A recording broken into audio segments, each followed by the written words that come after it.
Quelle satisfaction d'arranger la plus confortable des fermes pour que nos animaux se sentent comme chez eux. Dans Polynimo, vous devrez dessiner des empreintes d'animaux à l'aide de tuiles pochoirs pour leur indiquer l'emplacement qui leur est attribué.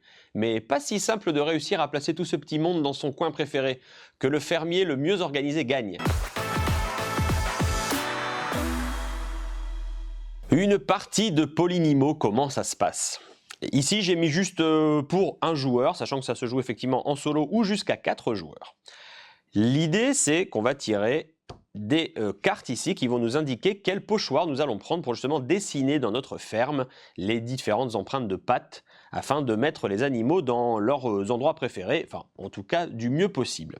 On va commencer un tour et je vais tirer cette carte-là qui m'indique de prendre le 5 pochoir ici.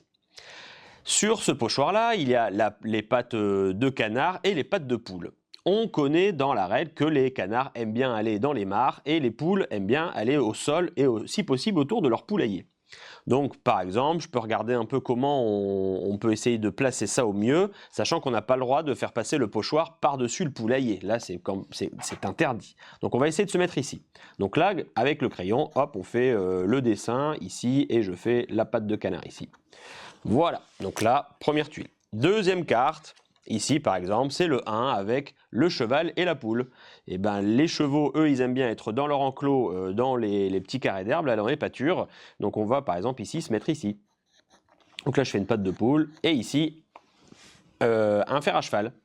Et ainsi de suite, comme ça, jusqu'à la fin de la partie, où après nous allons compter justement si on a bien réussi à placer chaque animal dans son bon enclos, donc on va ici cocher. Si on a réussi à fermer les enclos, c'est-à-dire à mettre 4 animaux, ou ici 2, ou ici 1 en tout cas, de l'avoir rempli, on va aussi cocher. Et les œufs, c'est si on a réussi à entourer chaque poulailler, ça nous permettra de récupérer aussi des œufs qui nous donneront des points un peu aléatoirement.